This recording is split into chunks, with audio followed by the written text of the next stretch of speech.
Good morning, brothers and sisters in Christ. Isang mapagpalang umaga sa ating lahat. If you have your Bible, please turn it to Psalm 145. Psalm 145. And let this be our call to worship passage. Psalm 145, verse 1 and the following verses says, I will extol you, my God and King, and bless your name forever and ever. Every day I will bless you and praise your name forever and ever. Great is the Lord and greatly to be praised, and His greatness is unsearchable. One generation shall commend your works to another, and shall declare your mighty acts. On the glorious splendor of your majesty, and on your wondrous works I will meditate. They shall speak of the might of your awesome deeds, and I will declare your greatness. Verse 7, they shall pour forth the fame of your abundant goodness, and shall sing aloud of your righteousness. Brothers and sisters in Christ, our Lord and our God and our King, Jesus Christ, shall be blessed forever and ever. And our praises will really give Him glory. So ngayong umagang ito, ang ating mga puso ay ating ihanda para sa ating pagsamba sa Kanya. And tayo ay let us be prepared for the blessing of our Lord Jesus Christ on those who believe in Him and trust Him as their Lord and Savior. Let us all rise. Let us pray. Father in heaven, we thank you for your grace, abundant grace, poured out to those who believe in your Son Jesus Christ as Lord and Savior.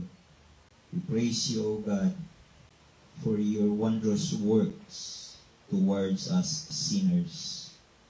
Thank you for saving us. Thank you for the faith, O God. Salamat po, Panginoon. At tunay ka at tapat ka sa iyong mga salita. You're faithful, even if we are not. Even if we rebel against you, you remain to be faithful to us. Salamat, Panginoon. Today, as we worship you, search our hearts. Sabihin niyo po sa amin, Panginoon, sa inyong pinakasimpleng pamamaraan. Kung meron po kami mga kasalanan itinatago, Panginoon, convict us of this sin and give us the repentance that we need, the desire to repent sa aming mga kasalanan, to turn away from it and turn to you as Lord and Savior. May you bless us, O God, and cleanse us. Thank you that your word says that to those who will come after you, come before you, ask forgiveness. Ikaw po ay tapat at mapagkakatiwalaan na maglilinis at magpapatawad sa aming mga kasalanan. Salamat, Panginoon. May you be glorified as we worship you. May you be glorified in our singing, in our praying, in our listening to your voice and to your word today. Be exalted on high. And this we pray in Jesus' name. Amen.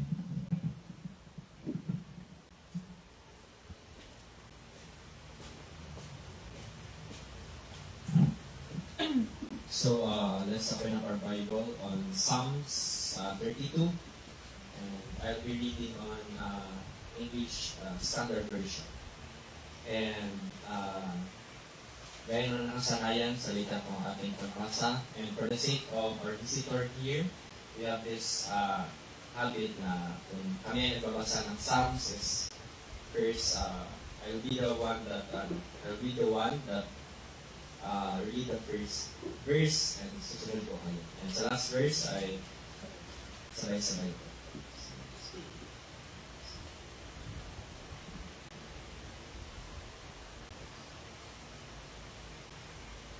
Okay. Psalms 32. Blessed is the one whose transgression is forgiven, whose sin is covered. Blessed is the man against whom the Lord counts no iniquity, and in whose spirit there is no deceit. For when I kept silent, my bones wasted away through my groaning all day long. For day and night your hand was set upon me. My strength was dried up as by the heat of summer. I acknowledged my sin to you, and I did not cover my iniquity. I said, I will confess my transgressions to the Lord, and you forgave the iniquity of my sin. Therefore let everyone who is godly offer prayer to you at the time when you may be found. Surely the rush of great waters shall not come high unto you. You are a hiding place for me. You preserve me from trouble. You surround me with shouts of deliverance. I will instruct you and teach you in the way you should go. I will counsel you with my eye upon you. Be not like a horse or a mule without understanding, which must be curbed with bit and bridle, or it will not stay near you. Many are the sorrows of the wicked, but steadfast love surrounds the one who trusts in the Lord. Together, Be glad in the Lord and rejoice, O righteous, and shout for joy, all you upright. may God bless us the reading of His word.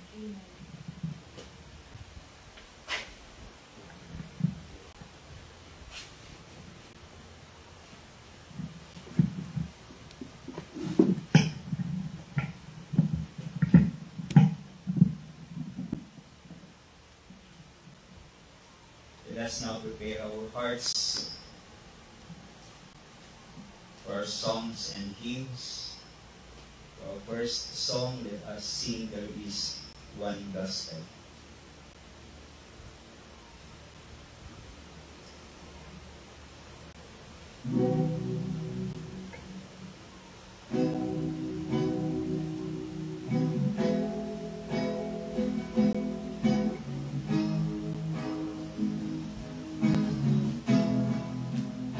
Verse 1.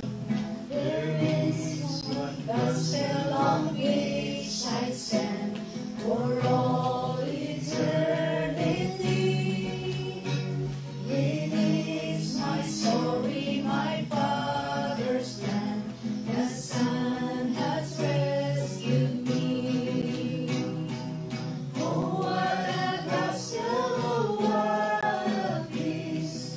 My highest joy and my deepest need. Now and forever He is my light. I stand in the gospel of Jesus Christ.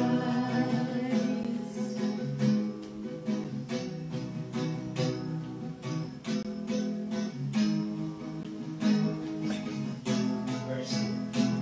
There is one gospel to which I cling, all else I count as lost. For there where justice and mercy meet, He saved me on the cross. No more I boast in what I can bring, no more I carry the weight of sin. For He has brought me from death to life. I stand in the gospel of Jesus Christ.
We do not walk alone.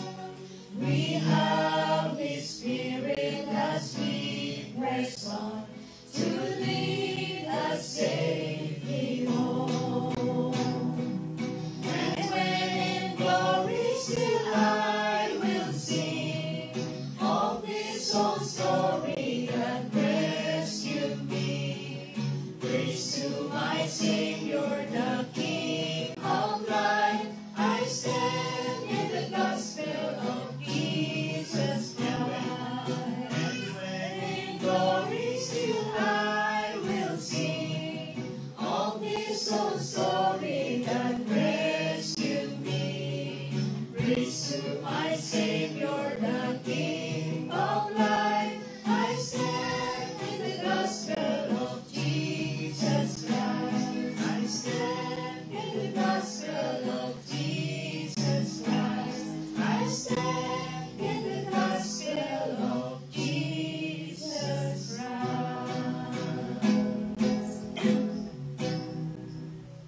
Amen.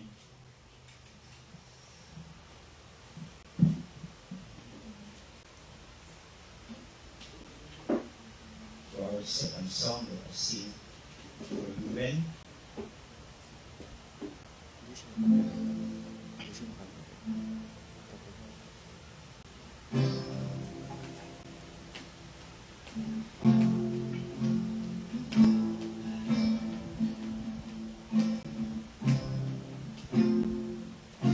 First one. Forgive us for our pride, when our faith becomes a show, dressed in righteous deeds to hide all the saints below. We have judged your sons and daughters for the sin that is our own. May we now forgive each other and lay down our souls. Forgive them. Through the blood of Christ we are forgiven.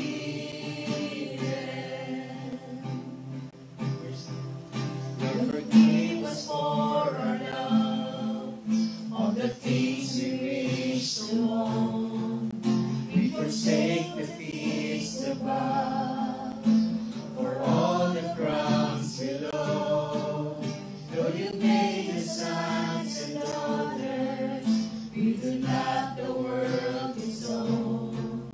May we find our greatest treasure is in you alone. Forgive them.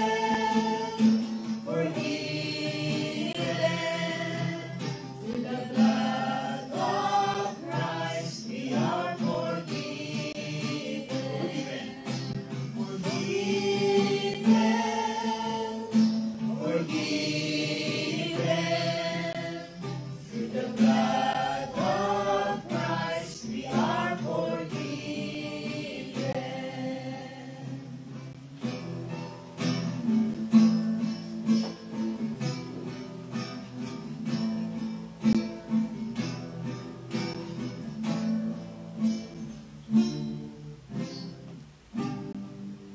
Lord, forgive us for our shame, when we can't release the past, when we're quick to take the blame, but forget we're free at last. We avoid your sons and daughters. In you shall all the nations be blessed. Last verse.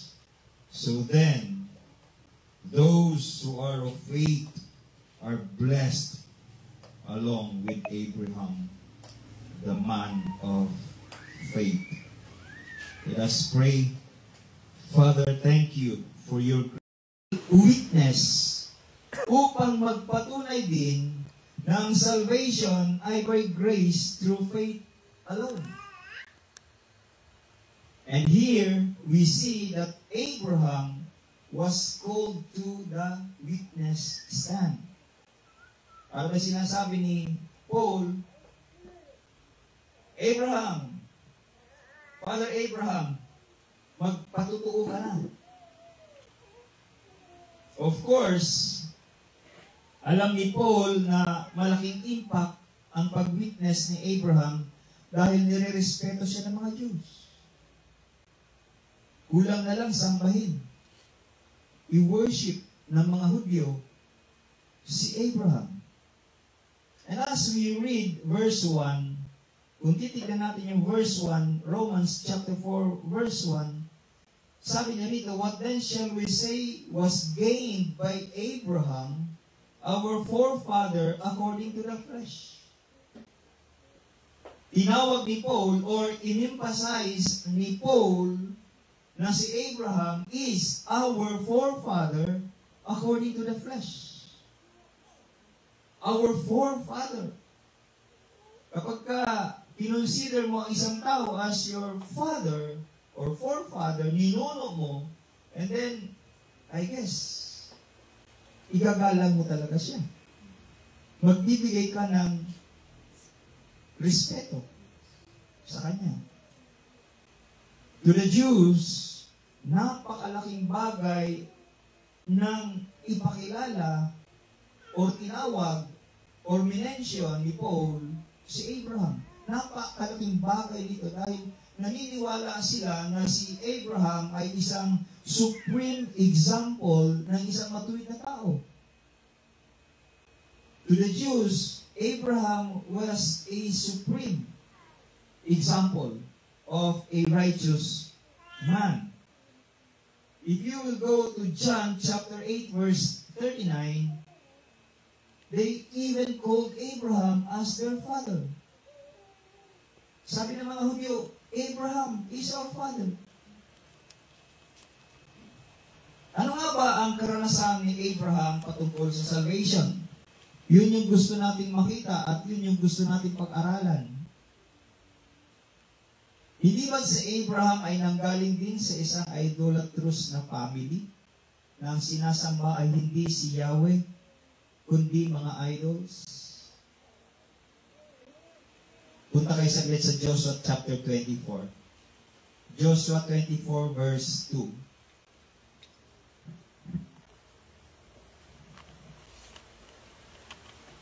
Joshua 24 verse 2.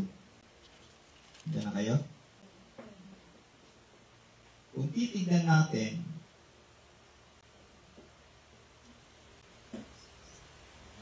sabi niya dyan, Terah, sa last part, Terah, the father of Abram. Abram pa siya nun. And of Nahor. Ano daw? Serve other gods.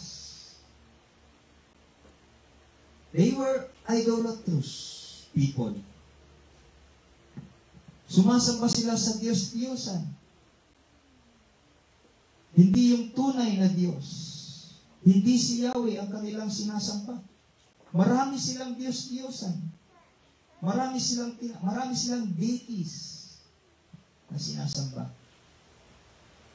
And so Abraham actually came from an idolatrous clan.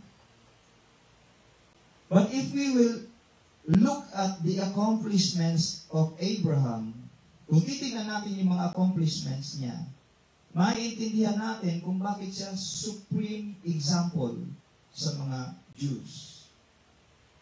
At kahit na sa maraming tao ngayon, whether Jews, Muslims, and Christians, kilala ng mga Muslims si Abraham. They consider him a great man. Kilala din ng mga iba pang mga grupo. Hindi lang ng mga Hudyo. And even Christians. So, tingnan natin, yung pagiging supreme example ni Abraham. Bakit siya ginawang supreme example ng mga Hudyo? Tingnan natin yung Hebrews chapter 11 verse 8. Ano yung sinasabi ng Hebrews 11 verse 8? Diba sabi in Hebrews 11 verse 8, Abraham obeyed God and he left his family and country. Sinunod niya yung Diyos. Iniwan niya yung kanyang lugar at yung kanyang pamilya kahit hindi niya alam kung saan siya pupunta. In Genesis 13 verse 8 and 9, nagpaubaya siya sa kanyang pamangkin na si Lot. Alam niyo, nung yumaman na si Abraham, kasama niya yung kanyang pamangkin na si Lot. So, of course, nung yumaman si Abraham, marami na siyang mga hayop. Dumami na. Ganon din yung kanyang pamangkin na si Lot. Dumami na rin yung mga inaalagaang hayop. At yung mga tigapag-alaga ng kanilang mga hayop ay nag-away-away dahil sa kukunti na lang yung lugar na kanilang pagpapastulan. And so siguro ang sabi doon na iba, huwag kayo dito, doon kayo, amin tong lugar na to, dito kami magpapastol. So nagkaroon ng alitan, nagkaroon ng sigalot between sa mga tauhan ni Abraham at sa mga tauhan ng kanyang pamangkin na si Lot. And so nag-usap yung magtiyuhin. Sabi ni Abraham, we are relatives. Tayo'y magkamag-anak. Tiyuhin mo ako, pamangkin kita. Ayoko mag-away tayo sa napakaliit na dahilan. And so from now on, sabi niya, pumili ka ng lugar kung saan mo gusto, doon ka tumira at doon ka magpapastol ng iyong mga alagang hayop. At kung ano yung maiiwan, yun ang sa akin. At saan ang pinili ni Lot na lugar? Pinili niya ang siyudad. Pinili niya ang siyudad ng Sodom and Gomorrah. At ang naiwan kay Abraham ay ang kabundukan.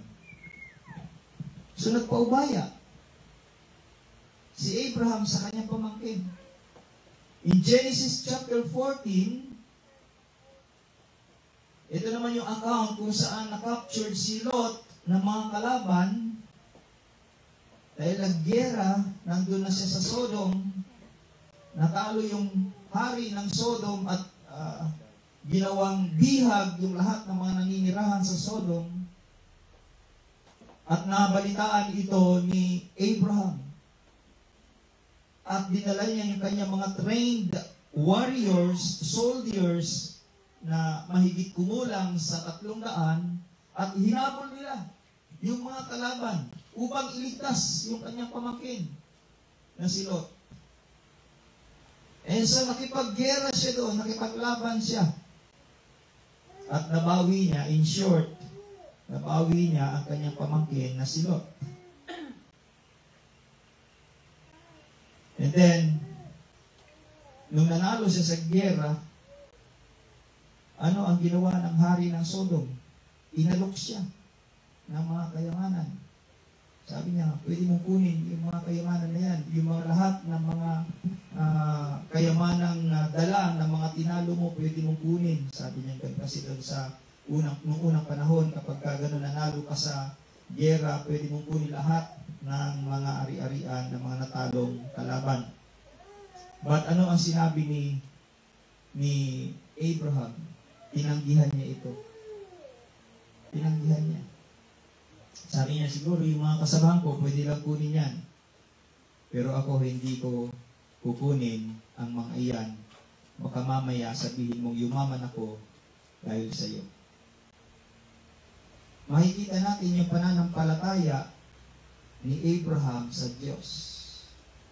Na alam niya na ang Diyos lamang ang siyang magbibless sa mga taong may pananampalataya sa Kanya. At hindi ang tao.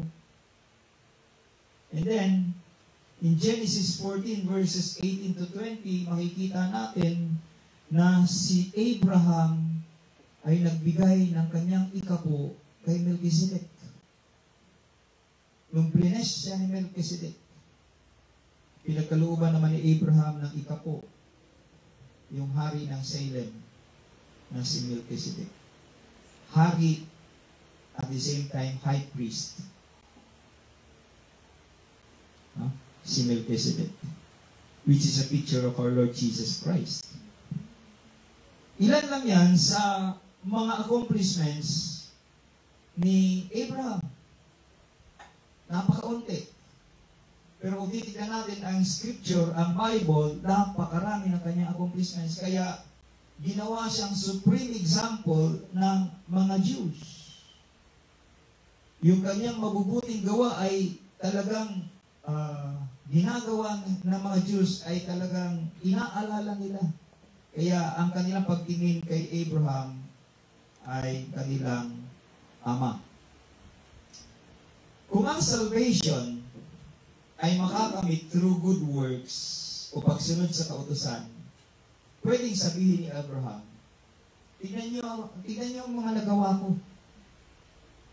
Gayahin niyo ako. Sundan ninyo ako. Pwedeng ganun yung sabihin ni Abraham. At pwede naman talagang sundan yung mga examples na Abraham. Bakit? At sumunod din sa kautusan at gumawa ng mabuti para masave. Pwede naman. Kung yun ay ang pamamaraan ng Diyos. Ngunit hindi. Hindi sa pamamagitan ng pagsunod sa kautusan at sa paggawa ng mga mabuti ang pamamaraan ng Diyos para iligtas ang tao. Marami mga grupo ngayon ang nananangan sa doctrine of good works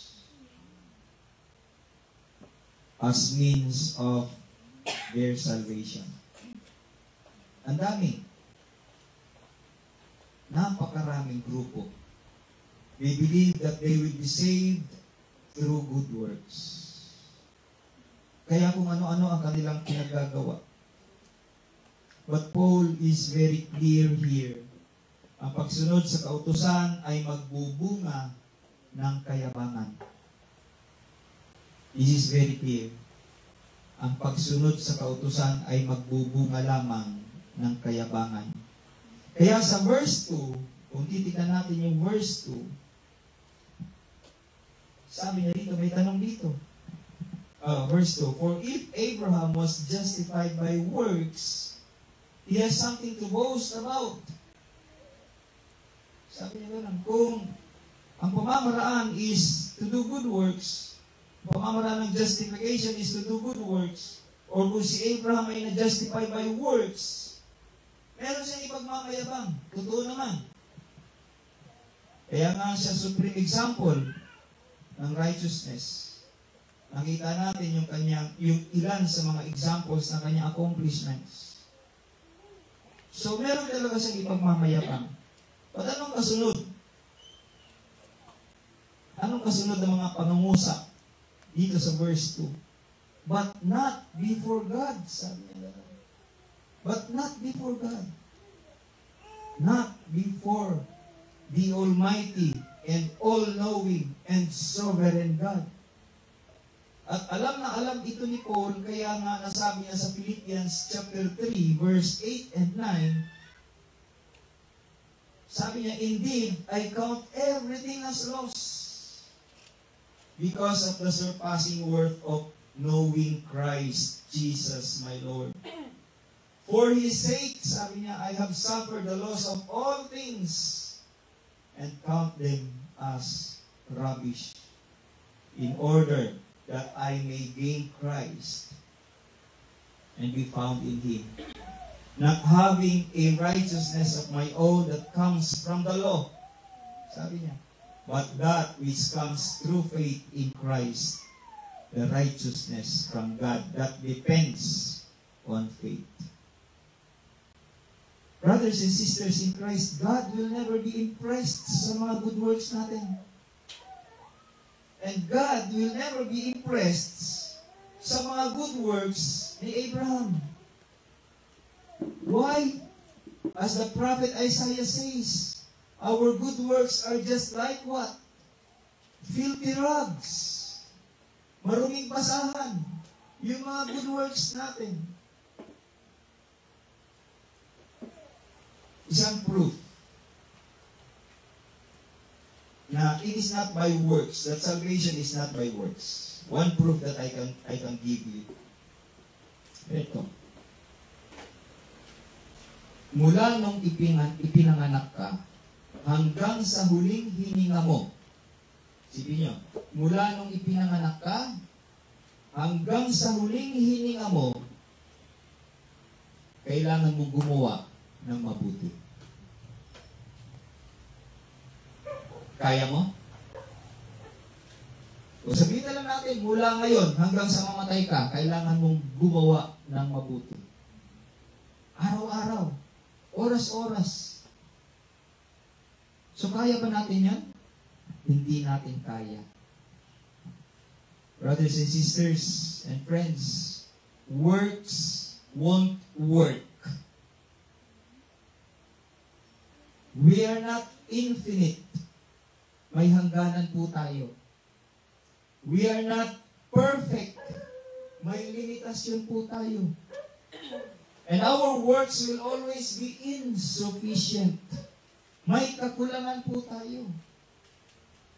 Take, for example, Michael Jordan.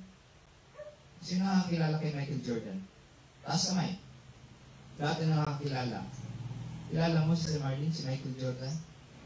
Oh. Lahat tayo kilala natin, si Michael Jordan. Kilala siya sa larangan ng basketball.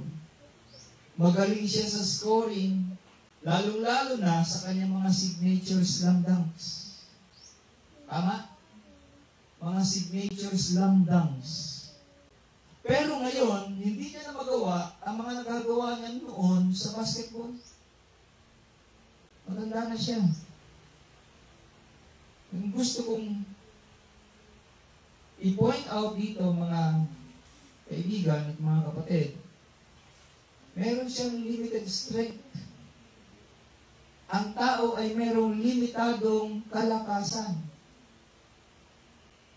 Everything is limited in us. At kung i-rephrase ko ito, pwede kong sabihin, unlimited yung pagiging limited natin. Paano patutunayan na unlimited ang pagiging limited natin? Limitado yung ating paningin. Limitado yung ating pandinig. Limitado yung ating pangamoy. Limitado yung ating panlasa. Limitado yung ating ngipin pagdating ng katandaan. Tingnan niyo ako. Limitado ang ating kaalaman. Limitado ang ating kalakasan. Limitado ang ating buhay. Limitado ang ating karunungan. Limitado ang ating pamamaraan. Limitado ang kaya nating gawin. Limitado ang oras natin. Gusto niyo pa? Pagpatuloy ko pa? Unlimited. Unlimited limitations ang nasa atin. So, paano natin magagampanan yung gumawa ng mabuti hanggang sa ating kamatayan? Kung hindi naman lingid sa inyo na halos or 2 buwan or mahigit ba akong 2 buwan na nakahiga lang diyan dahil sa aking sakit. So, ano nangyari? Nakapag-preach ba ako? Hindi. It only shows na limitado ang tao. Limitado tayo. And so, nagpatuloy si Paul at ngayon sinasabi niya sa verse 3, Abraham believed. Abraham believed God, and it was counted to him as righteousness. Believed God. He cited this verse from the scripture. Actually, from Genesis 15, verse 6. Upang i-solidify yung kanyang stand ng salvation is not by works, but by grace through faith alone. Para ba sinasabi ni Paul dito, hindi ito sa aking salita lang. Hindi ko ito gawa-gawa lamang. Ito ang sinasabi ng Scripture kasi pagka titignan natin, merong katanungan sa verse 3. If you don't mind, please look at your Bible. Ang sabi niya rito sa verse 3, for what does the Scripture say? Alam niyo kapag ka ang tao, ang kanyang sinight or ang kanyang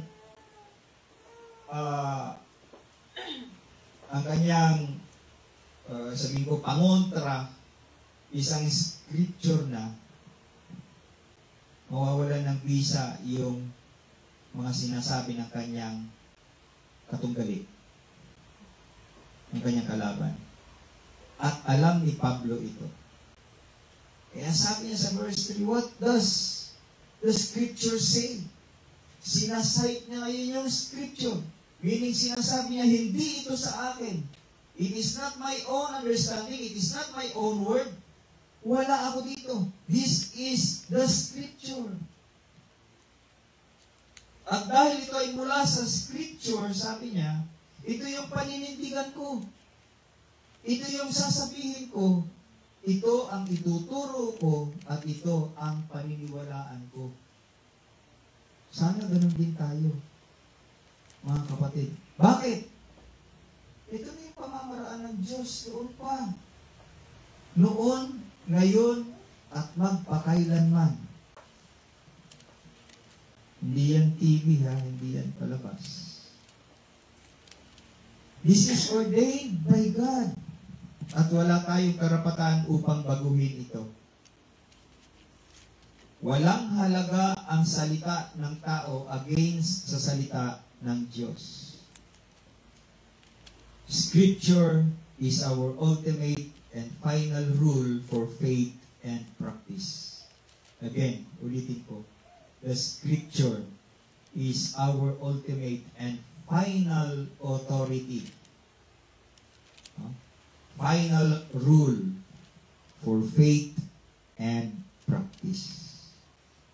Now, si Abraham ay mga nasa 85 years old na dito. Nang makipag-covenant ang Diyos sa kanya,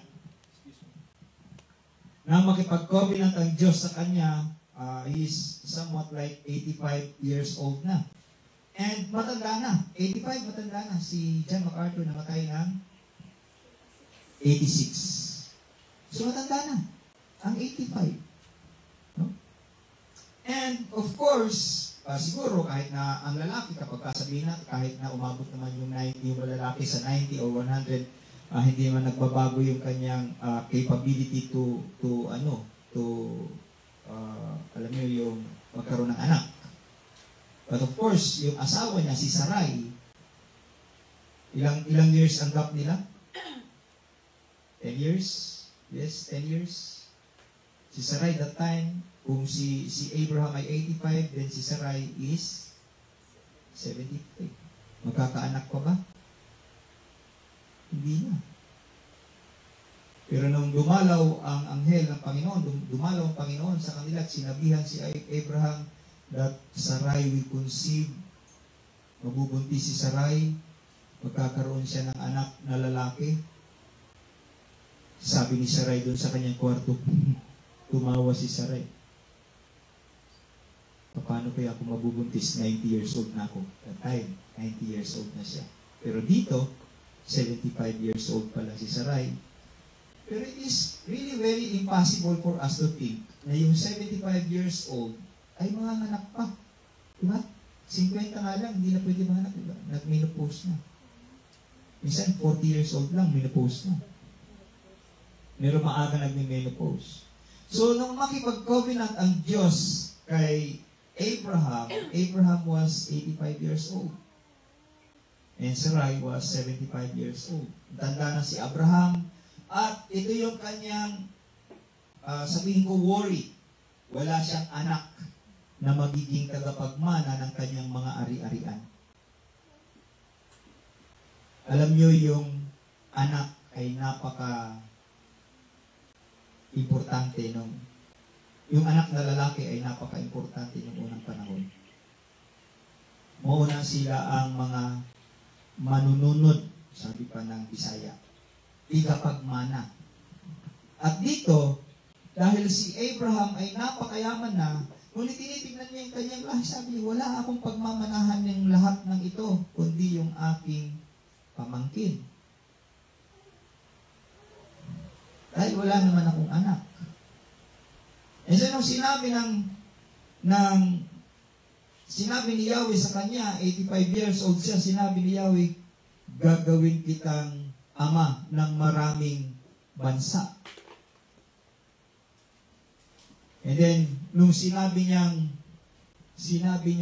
ang iyong mga anak or ang iyong angkan ay magiging kasindami, tinawag niya si Abraham sa labas, gabi that time. Tumingala ka, sabi niya gano'n, gagawin kong kasindami ng mga bituin ang iyong angkan, ang iyong mga anak. Sa isang 85 years old, of course, sa isang natural na tao, kung tayo'y natural man, hindi natin paniniwalaan. Magugulat tayo, no? Sabihin natin, imposible. That's craziness. Maaaring sabihin natin gano'n. But, tingnan niyo kung ano yung mas crazy. Mas crazy yung sinasabi dito that Abraham believed God. Abraham believed the promise, the word, yung sinabi sa kanya. Siguro sa isang natural na tao, sasabihin siya, ano ba naman to si Abraham? Matanda na, naniniwala pa sa ano. Tinuod ba yun? Makapanganak pa na siya? Magkaroon pa ba siya ng anak? So yung natural na tao, ganun yung kanyang pag-iisip. But si Abraham, very clear dito, sabi dito, Abraham believed God. He believed God.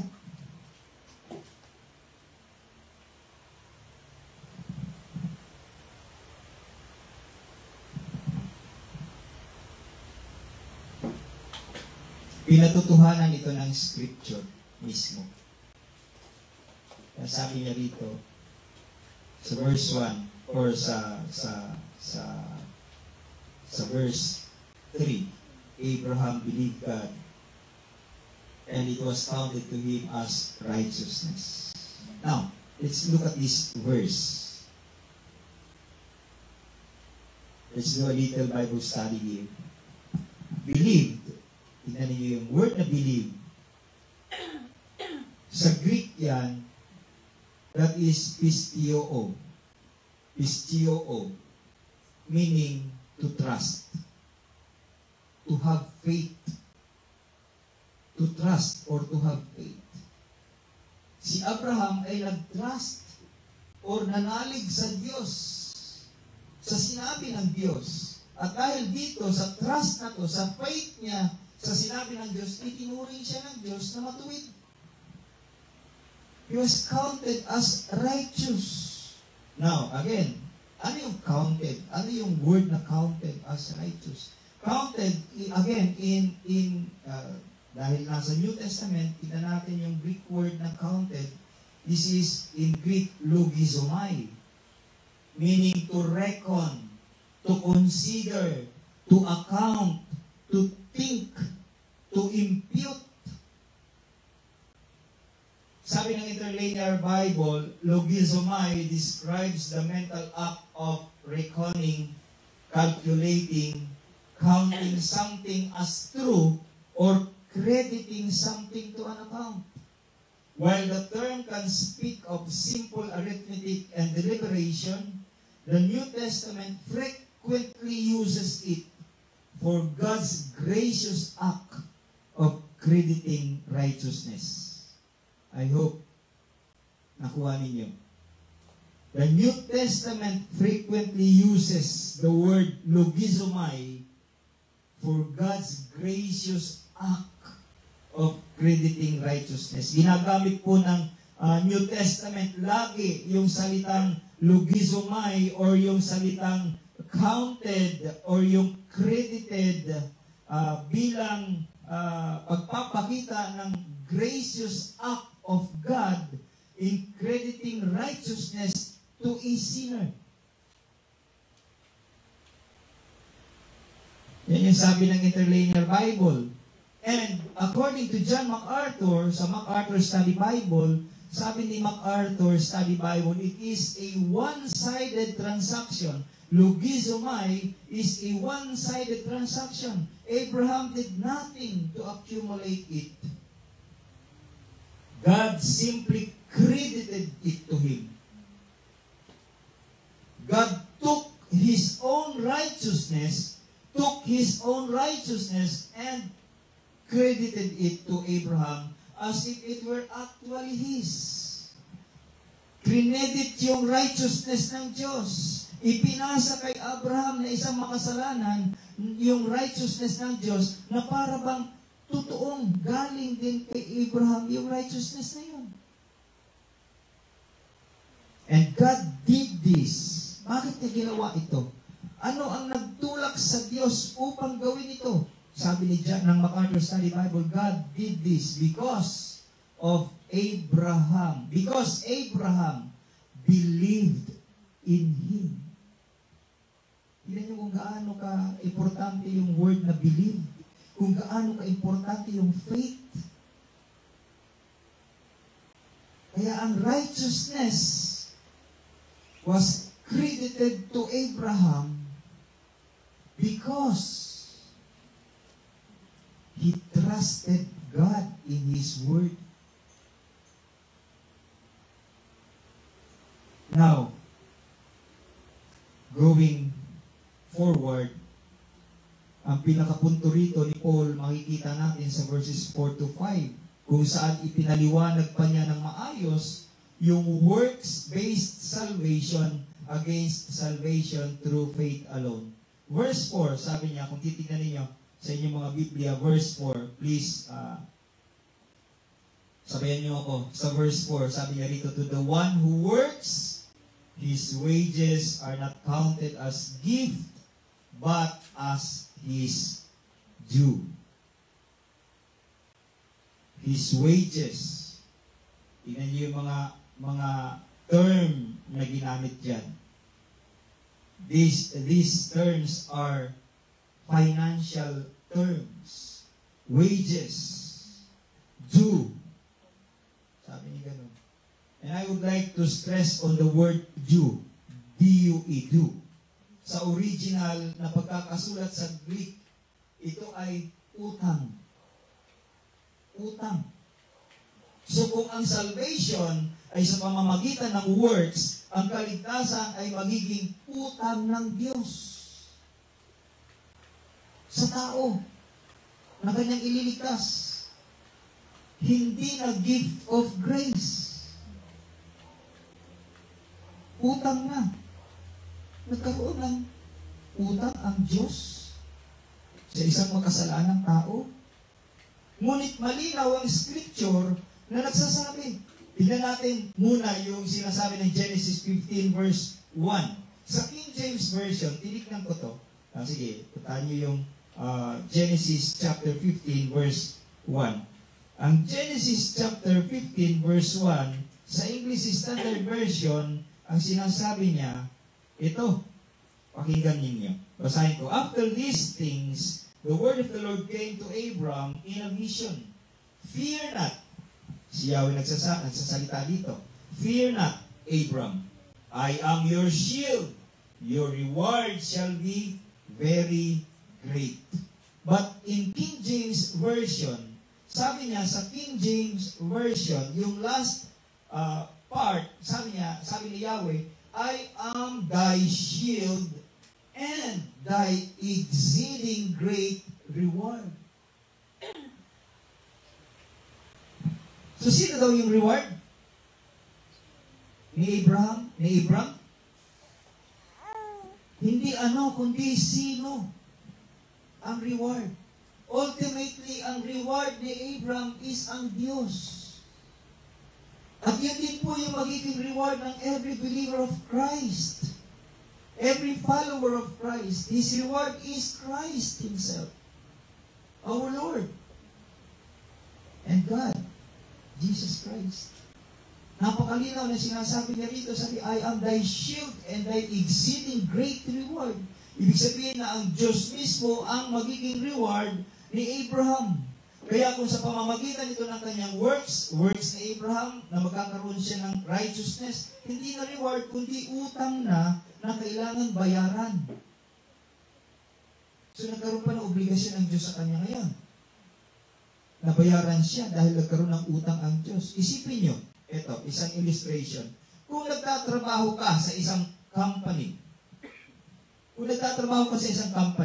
tapos payday na, swelduhan na, payday. Narinig mo yung boss mo ngayon na tinawag ka, halika rito, sabi niya, dito yung gift ko sa iyo. Ano kaya ang iisipin mo? Ano kaya ang isasagot mo?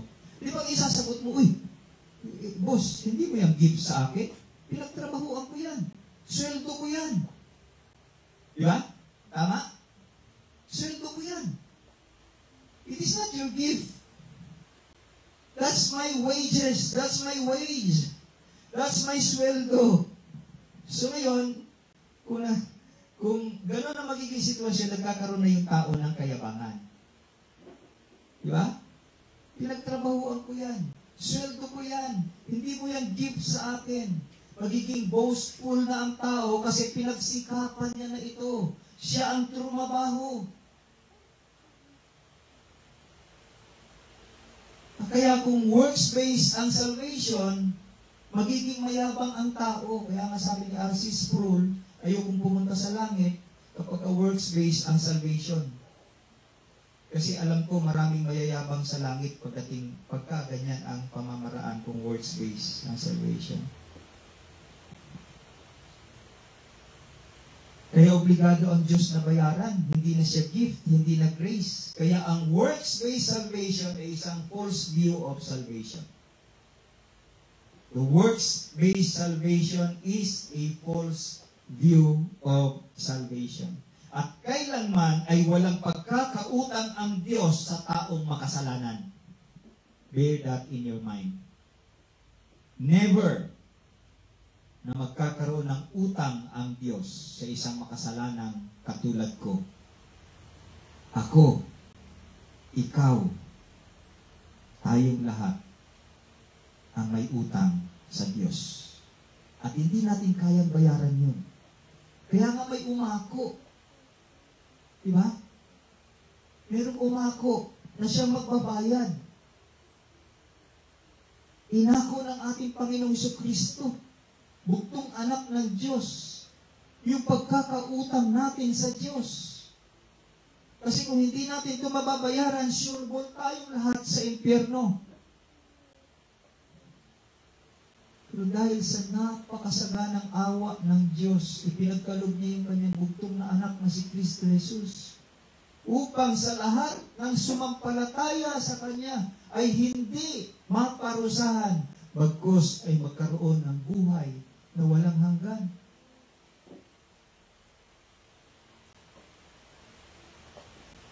Kaya wala pong pagkakautang ang Diyos sa atin.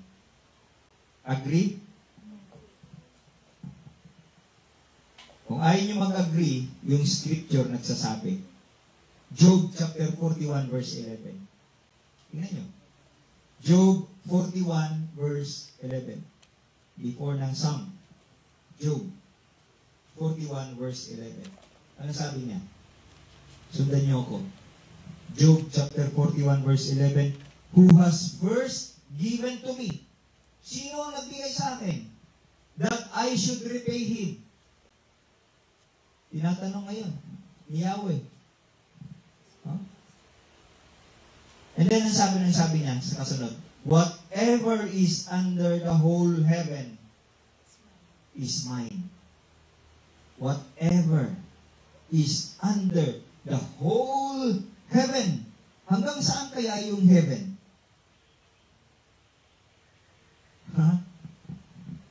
Hindi natin masukat.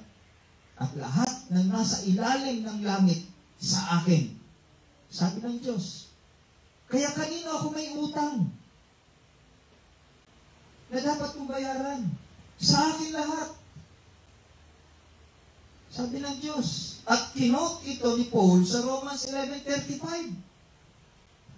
Tingnan niyo Romans 11 verse 35.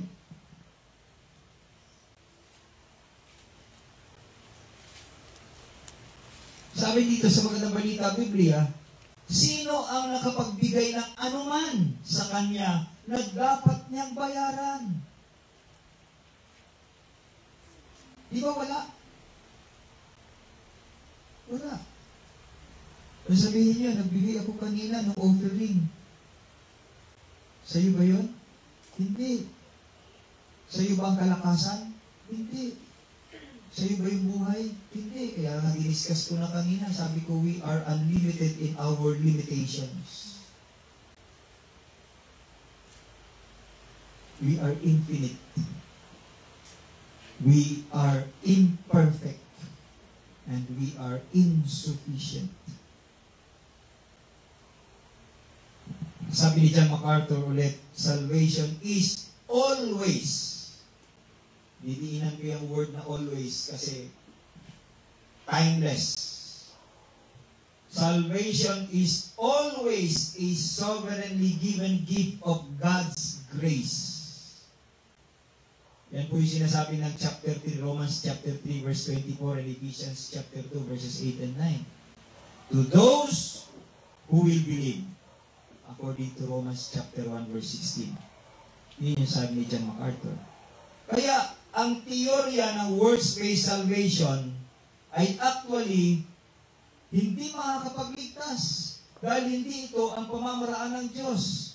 And sa verse 5, sabi ni Paul, and to the one who does not work, but believes in Him who justifies the ungodly, his faith is counted as righteousness. Ang taong hindi nananalig sa kanyang sariling kakayahan, kundi ibinababa yung kanyang buong pagkatao sa trono ng grasya ng Diyos.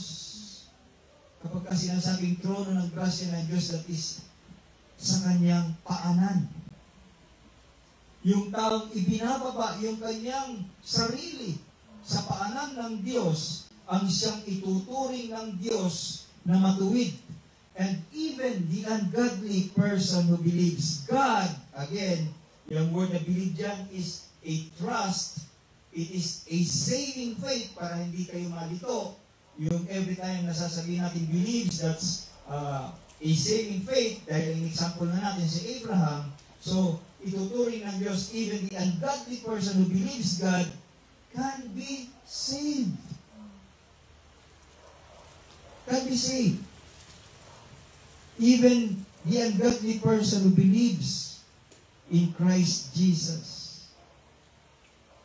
Dahil sa kanyang faith, sa faith ni Abraham, siya ay nag-justify. At ang kanyang ungodliness ay binura ng Diyos. Kinalimutan ng Diyos as far as the east is from the west. Ganon niya binura. Ganon niya kinalimutan.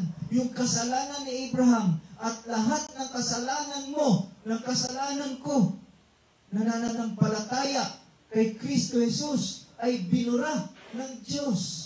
At hindi niya na aalalahanin pa. Kinalimutan niya na ang mga ito. And so there is no more room left for despair. There's no room for any doubts. And there's no room for worries and fears. Kapatid, kung ganon, faith is the only God's rule for man's justification. Walang ibang paraan ng Diyos. Only by faith. Only through faith. Justification through faith alone. Kaya sabi ng passage natin, kung titignan natin, from the very beginning, Abraham believed God. And then dito, binanggit na naman, to the one who believes in Him who justifies the ungodly. Ito po ang sinasabi ng Scripture. At ito ang pamamaraan ng Diyos. Ito yung kanyang pamamaraan. Ito ang katotohanan. Wala po tayong karapatan para baguhin ito. Wala. Kung ano ang inordain ng Diyos, kailangan natin sundin.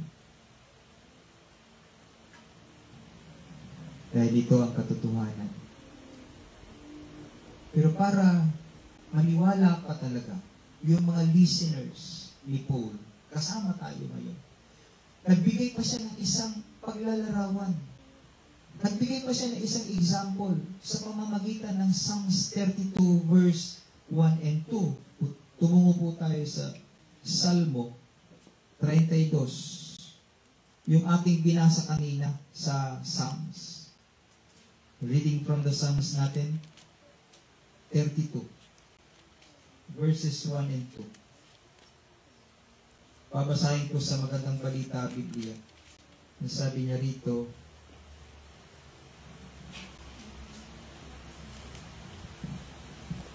mapalad ang taong pinatawad na ang kasalanan. Ulitin ko, mapalad ang taong pinatawad na ang kasalanan. At pinatawad rin sa kanyang mga pagsalangsang. Verse 2. Mapalad ang taong hindi pinaparatangan sa harap ni Yahweh, hindi siya nanlinlang. Blessed. Blessed. Alam niyo ba yung word na blessed? Makarios. Yung lolo ko, Makario ang pangalan. Blessed.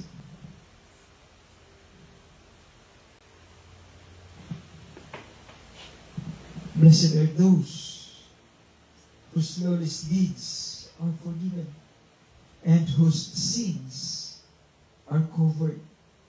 Blessed is the man against whom the Lord will not count his sin. Binanggit dito ni David at kinote ni Paul ang kapatawaran ng mga kasalanan. Pansinin niyo yung sinabi ni Paul sa verse 6, Romans chapter 4 verse 6. Pansinin natin saglit. Sabi niya, just as David also. Ganda lang. Yung word na also. Just as David also, meaning, hindi lamang si Abraham ang ginawang witness ni Paul dito. Kaya talagang dinidiinan niya, no, not by works, but through faith, by grace, through faith. That's the way of salvation. That's the way of God in justifying a sinner like me and like you. At dito, diniinan niya pa, just as David also. Sabi niya, pati si David, hindi lang si Abraham. Kung kinoconsider ninyo si Abraham as your forefather, sabi niya si David. Ano si David? At hindi ma-i-deny ng mga Jews na hindi nila kilala si Haring David. Kilala nila. Kung gaano nila kakilala si Abraham, ganoon din ang kanilang pagkakakilala kay Haring David. Sila yung mga patriarchs of faith in the Old Testament. Quote-unquote patriarchs of the faith. Napakatibay na basehan ito, mga kapatid, mga kaibigan, at hindi ito i-deny ng isang Hudyo. Kilalang kilala nila si Abraham at si David. Abraham was ungodly before his conversion. He is ungodly. He worshipped idols. He was idolatrous. And David here, David sinned against God when he committed adultery with Bathsheba and murdered Uriah. Look at this. Ano klase mga kasalanan to? Idolatry. Adultery. Murder. Top of the line ng mga sins. Sa Roman Catholicism, those are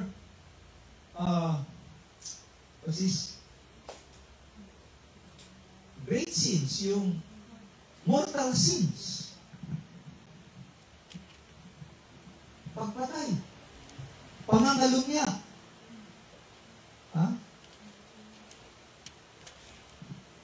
at pagsamba sa mga Diyos-Diyosan. Top of the line yan siya. You have broken all the law. All the moral law. You have broken the 10 Commandments. By worshiping idols, you have broken the first up to the 4th commandment. By adultery and murder, you have broken the 5th up to the 10th commandment. So you have broken everything. Sino example? Abraham, David. Kanina lang ginawa natin sa example for his faith.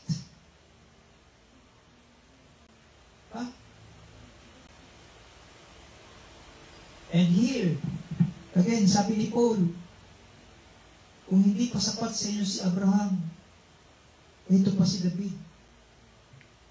Kung ilan ang nagawang kabutihan ni Haring David para sa Diyos, hindi rin mabilang. Pero ano pa rin si David? Siya pa rin makasalanan. Nagkasala siya sa Diyos. Adultery and murder. Ngunit gaano man kalaki, ito yung mensahe, ngunit gaano man kalaki ang nagawang kasalanan ni David at ni Abraham, alam niya na hindi niya ito kayang burahin sa pamamagitan ng mabubuting gawa.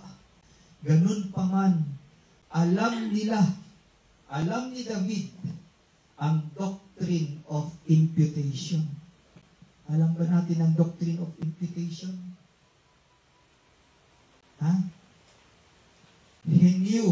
David knew the blessing of imputed righteousness. Kaya sabi niya sa verse 7, sabi ni Paul sa verse 7, Romans 4 verse 7, Blessed are those whose lawless deeds are forgiven and whose sins are covered. And in verse 8, Blessed is the man against whom the Lord will not count his sin. Blessed. Blessed are you when you are forgiven. Kaya kinanta natin kanina, forgiven. We are forgiven.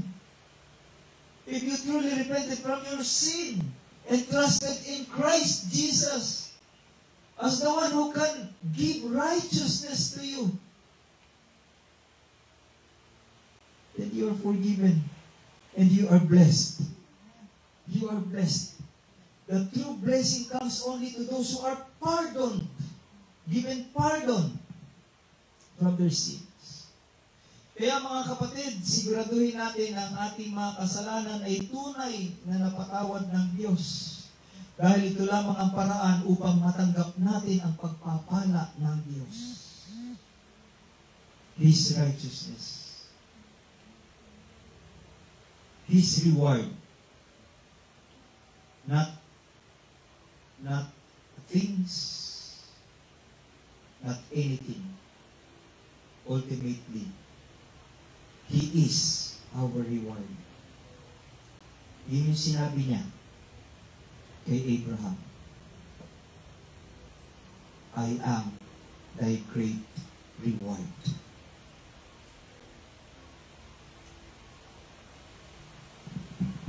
Pardon people, again, ulitin ko. Pardon people are the only blessed people. The only blessed people. Kaya isipin natin, are we truly saved? Totoo ba tayo nag-repent sa ating mga kasalanan? Like Abraham, he is an idolatrous man. And like David, an adulterous and murderous man. We too have sinned against a holy God. Ngunit hindi doon tinutultukan ng Diyos. Ipinagkaloob niya pa rin ang grace sa atin. Kung paano niya ipinagkaloob ang grace kay Abraham, ang grace kay David, ang grace sa lahat ng mga Israelites, ang grace sa lahat ng kanyang mga disciples na tunay na nagkasala din sa kanya. Ganun din sa atin. Ini-extend niya yung grace hanggang ngayon sa iyo, sa akin. So that we will be justified if we will believe. If we will trust in Christ Jesus. Not just as our Savior, but also our Master and Lord. So, pag nilay-nilayan mo, if you have repented from your sin, truly repented from your sin, and trusted Jesus as your Lord and Savior, then His righteousness is in you, imputed to you. And God will not be angry anymore. His wrath will be satisfied by what Christ has done on the cross 2,000 years ago. That's the gospel. That's the good news for us sinners. Let us pray. Father, thank you for your word, O God. Thank you for the gospel once again. Kung paano nalunod kami sa pagkakaalam namin na kami makasalanan sa chapters 1, 2, and 3. Panginoon, salamat po. Nalulunod din po kami sa kagalakan ngayon na sobra pala kaming minahal mo at sobrang pinagkalooban ng iyong masaganang awa, biyaya at kagandahang loob. Dahil kahit na kami makasalanan, patay sa aming mga kasalanan, itinuring niyo pa rin kaming matuwid sa inyong harapan. Dahil sa aming pananampalataya sa inyong bugtong na anak na si Kristo Jesus, na siyang namatay sa cross upang tubusin kami sa aming mga kasalanan. Salamat po, Panginoon. Hindi pa po ito ang katapusan ng aming pakikinig ng magandang balita ng gospel, because I believe, Lord, marami ka pang ipapakita sa amin kung gaano kaganda ang good news na ito sa mga susunod pang mga mensahe na inyo ipagkakaloob sa amin, Panginoon. Salamat po.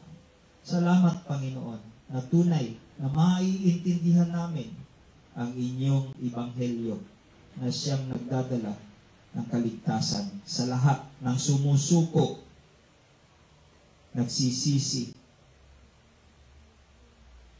at nagtitiwala kay Kristo Jesus. Kaya, tulungan niyo po ang bawat isa sa amin. Pagkalooban niyo po kami ng willingness to submit to your word, to be committed to do your will. Thank you, Lord, that you will help us, that you will never leave us and forsake us.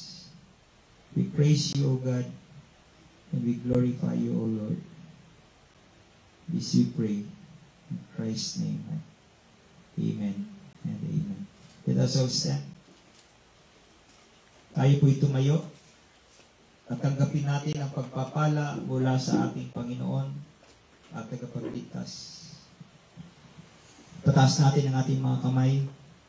Now, may our Lord Jesus Christ Himself and God our Father, who loved us and gave us eternal comfort and good hope through grace, comfort your hearts and establish them in every good work and word. To the King of ages, immortal, invisible, the only God, be honor and glory forever and ever. And everybody say, Amen and amen. Praise and glory. Praise and glory to the Father. Praise and glory to the Son. Praise and glory to the Spirit. Ever three and ever one. Praise and glory to the Father. Praise and glory to the Son. Praise and glory to the Spirit. Ever three and ever one. God bless us all. Magandang tanghali po sa ating lahat.